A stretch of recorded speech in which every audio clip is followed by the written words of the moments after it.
आप कह रहे हैं ना कि साहब की जो है वो जो मार्केट का लॉजिक है वो चलता है, लेकिन मार्केट में हम देख रहे हैं कि जो आपकी इंडिक थीम से मूवी आई, जैसे बाहुबली आई, वो प्योर और एब्सोल्युटली अनएडल्टरेटेड एक इंडिक थीम की मूवी थी, जिसमें भारत की पारंपरिक इतिहास को, भारत की परंपरा को एक तरह से महिमा मंडित किया गया, ग्लोरीफाई किया गया। ओके। बिल्कुल उस पर अनअपोलोजेटिक, एब्सोल्युटली। और that turn out to be the biggest grosser of decades. Yes. इसके अलावा और भी आप from an Indic point of view, जैसे तानाजी आई, it was a great commercial success. तो ये जो कमर्शियल सक्सेस का लॉजिक है, और इवन फॉर दैट मैटर अगर टीआरपी की बात कर लें तो रामानंद सागर की जब रामायण रिपीट होती है दूरदर्शन पर ड्यूरिंग द कोविड टाइम्स, और जब तक चलती है तब तक मतलब उसकी टीआरपी जो है बाकी सारी की टीआरपी के मिला के उससे भी ऊपर रहती है। तो ये कमर्शियल लॉजिक भी लोगों को समझ में नहीं आता, that even if they have to earn money, they can earn very big money, especially in an area जहां पर कि people are starved of content. Actually sir क्या है कि इसके दो पहलू हैं, एक आपका इंडिपेंडेंट सिनेमा है, एक आपका कमर्शियल सिनेमा है। तो जैसे मैं एक इंडिपेंडेंट फिल्म मेकर हूँ, तो मैं एक कमर्शियल जोन में आने की कोशिश कर रहा हूँ, ऐसा है, आप समझिए इसको।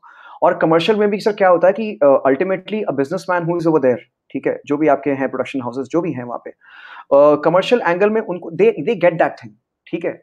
वो बहुत बड़ा गेम है सर। वहाँ पे अभी हमारा, जैसे मैं अपनी बात कर रहा हूँ कि मुझे शायद पहुँचने में बहुत टाइम लगेगा, मैं उस अभी लेवल पे नहीं पहुँचा हूँ, तो वो मेरे लिए सही कमेंट करना भी नहीं होगा।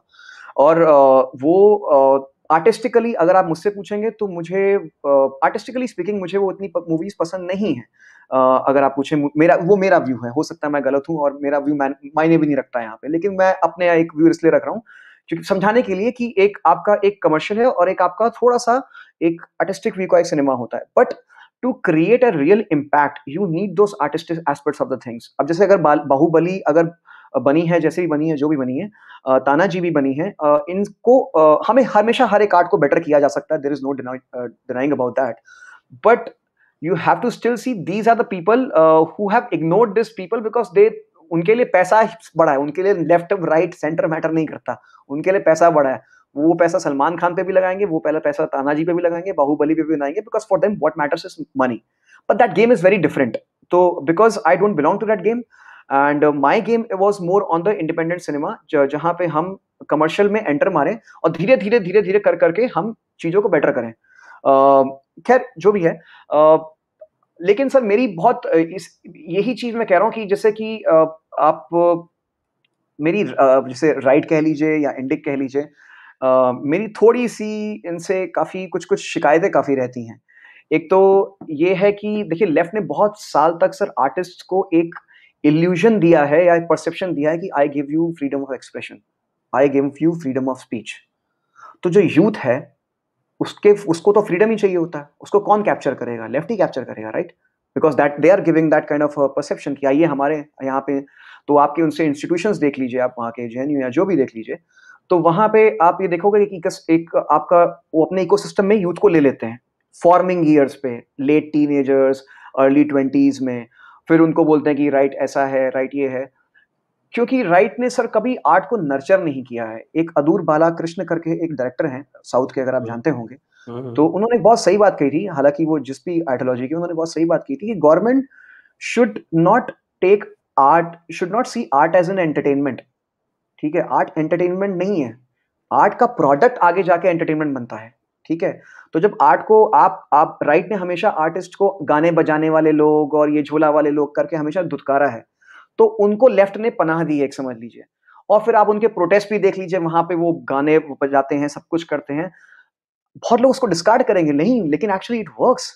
जब आदमी वहां बैठा होता है, बोर हो जाता है, all these things, celebratory things actually help in maintaining the protest, ये सब मैटर करती हैं। तो आपको ये समझना पड़ेगा कि लेफ्ट को सिर्फ अटैक करने से कुछ नहीं होगा सर, कुछ चीजें सीखनी भी पड़ेगी। हम लोग जो इंडिक हैं या राइट भी हैं, सेंट्रिस्ट हैं, उनको सीखनी पड़ेगी ताकि हम वो चीजों से सीखें, अपने आप को सुधारें और बेटर करें और उनको काउंटर कर सकें। क्योंकि आप सर नेहरू को काउंटर करने के लिए आप प्रवीण तोगड़िया नहीं रखेंगे, आप अटल बिहारी वाजपेयी रखेंगे, राइट? सो एक जिस तरीके का आपका, जैसे आप या आप कोई भी जर्नलिस्ट ले लीजिए, रवीश कुमार हो गया, जो भी हो गया, तो शायद मैं आपको रखूंगा सामने उनके, क्योंकि आप दोनों आराम से एक लेवल के लोग लगते हैं, तो शायद बात करके पता लग सकता है। सो सबके अपने उस लेवल तक ही, जिस लेवल पे फाइट है, उस लेवल के कॉम्पिटेंट आदमी को रखना चाहिए वहां पे। अब जैसे आपने वो एफटीआई की बात की थी, वो चेयरमैन की, जो वहाँ डायरेक्टर जो बने थे 2014 में, मेरा मेरा एक्चुअली यही शिकायत थी। आप कह रहे थे कि वो हल्ला हुआ था, वो बात सही है वो, लेकिन सर वो कॉम्पिटेंट नहीं थे as a film FTI chairman director. तो ये अगर आप कॉम्पिटेंट नहीं बनाएंगे तो जो यूथ आ रहा है नया, वो आपसे अलग हो जाएगा, समझ रहे हैं? कि वो बोलेगा ये उसने साहब। तो हाँ, अनुपम खेर के भी ऊपर प्रोटेस्ट किया था, so that I don't think हाँ, competence was the issue really. No, it was just the leftist propaganda. But sir उनको मौका मिल गया ना बोलने का, उनको मौका मिल गया। अगर आप अनुपम खेर को बनाते, कोई बोलता भी तो उनकी कोई सुनता नहीं, because he has actually proved himself to be a good artist, he has an idea about cinema, you have to understand that thing. तो उनको तो मौका चाहिए था बस बोलने का कुछ भी, लेकिन हमें मौका नहीं देना है उनको। We have to have some smart people so that we can counter them, that's how we go in the long term. वो हमारा पूरा है। तो और क्योंकि सर वो फिल्म, और मैं ये film as a film maker भी बोल रहा हूँ, क्योंकि जब वो इकोसिस्टम बनेगा, अपने आप देखेंगे सर, मैजिक देखेगा आप किस तरीके से मुझसे बेहतर फिल्म मेकर, मुझसे बेहतर राइटर सामने आएंगे, जो एक ऑल्टरनेट व्यू लेके मुझसे बेहतर फिल्म बनाएंगे। समझ रहे हैं आप? वो इकोसिस्टम बनाना पड़ेगा, और वो इकोसिस्टम एक इंसान से नहीं बनता या एक ग्रुप ऑफ पीपल से नहीं बनता। वो इकोसिस्टम पूरा उसकी कड़ी है।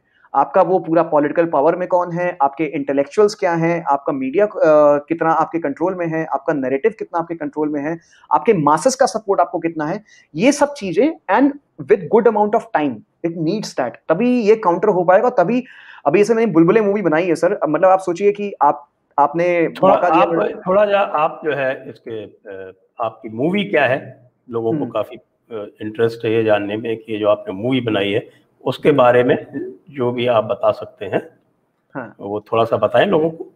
Yes sir. तो मेरी actually movie, it's called Bulbule or bubble of half knowledge, और ये 95 मिनट्स की मूवी है। एंड ये मूवी है दो फ्रेंड्स के बारे में, एक इरफान जो कि एक मुसलमान है, और एक हरमीत जो कि सरदार है, दोनों माइनॉरिटी कम्युनिटी से हैं। और ये 5-6 साल के गैप के बाद एक दूसरे से मिलते हैं, और जब वो मिलते हैं उनके बीच में कुछ पहले तो सब दोस्ती यारी वाली बातें होती हैं, बट धीरे धीरे फिर वो पॉलिटिकल डिफरेंसेस आने शुरू होते हैं, और वो डिफरेंसेस फिर आके फिर वो इवेंट्स पे वो जाके उसको इवेंचुएट करते हैं कि वो आगे क्या क्या होता है, क्या क्या नहीं होता है। तो ये मूवी है, और ये मूवी में सबसे इंटरेस्टिंग बात ये थी कि सर मेरे को मुस्लिम्स का भी पर्सपेक्टिव देखना था, मुझे हिंदूज का भी पर्सपेक्टिव देखना था, क्योंकि बीइंग अ सिख, और मुझे अपना पर्सपेक्टिव भी देखना था, और मुझे सबको मिक्स करके एक सेम मैसेज और सेम प्लेटफॉर्म पे लेके आना था। और वो मूवी पे मैंने आपको बताया ना सर, कैसे इस इकोसिस्टम में ऐसा हो गया था कि मतलब मैं अगर सेंट्रिस्ट भी चल रहा हूँ, तो तब भी मेरे को कोई मतलब सपोर्ट नहीं मिल रहा था, कुछ भी नहीं, कुछ भी नहीं, there was no support whatsoever. और ये सब हमने अपनी हिम्मत से किया है, हमारी टीम ने बहुत कुछ किया है हमने इसमें, कि मतलब जो भी हम कर सकते थे, मैंने सर चाय तक लोगों को पिलाई है, मैंने ड्राइव तक लोगों को तक लेके गया हूँ, मैं सब सब कुछ किया, ताकि यार ठीक है पैसे कम है, हमें करना पड़ेगा, लेकिन मुझे बनानी है, चाहे कुछ भी हो जाए। ये पर्सपेक्टिव बाहर आना चाहिए, एक ही पर्सपेक्टिव का हमको दिखा दिखा के नैरेटिव ही नहीं बिगाड़ सकते आप। ये मौका दूसरे को भी मिलना चाहिए, दूसरे व्यू को भी मिलना चाहिए। तो वही ये मूवी में सारा कुछ दिखाया गया है। और इसमें जैसे आजकल जो इस्लामोफोबिया का जो डिबेट चला है आजकल, बहुत जगह आप देख रहे होंगे, चल रहा होगा इस्लामोफोबिया का, तो इस मूवी में यही दिखाया कि इस्लामोफोबिया नहीं है, it is actually a rational and logical criticism of Islam and Islamism and Muslims basically. तो उसमें तो और उसमें उसके बाद मुस्लिम्स का भी कुछ पर्सपेक्टिव दिखाया गया उसमें। तो अब यही है कि इसमें अब जैसे मान लीजिए आप बाहर कोई ट्रैफिक है, और अगर आप घर से बाहर निकलते हैं और आपके घर वाले आपको बोलते हैं कि बाहर जहाँ ट्रैफिक है आराम से जाना, तो आपको अलर्ट कर रहे हैं वो, राइट? तो इसी तरह अगर आप बाहर जाएंगे, इसका मतलब ये नहीं कि ट्रैफिक में हर बंदा वहां पे गाड़ी बहुत तेज चला रहा है, नहीं, कुछ कुछ तेज चला रहे होंगे, लेकिन आपको अलर्ट रहना है। ये इस्लामोफोबिया वाला सारा डिबेट है कि ये अलर्ट के लिए है, क्योंकि बहुत सारे से हिस्टोरिकल पैटर्न वो आपका एक रिपीट हो रहा है, और रिपीट हो रहा है इसका मतलब देयर इज एन इशू। तो वो अलर्ट कर रहे हैं, ये इस्लामोफोबिया नहीं है। तो इसीलिए मैं वो मूवी में भी यही समझा रहा हूँ मैं चीजों को, मतलब उनके कॉन्वर्सेशंस के थ्रू, कि कैसे ये there is a logic to it, there is logic to all this criticism of the things. तो वो एक चीज है इसमें।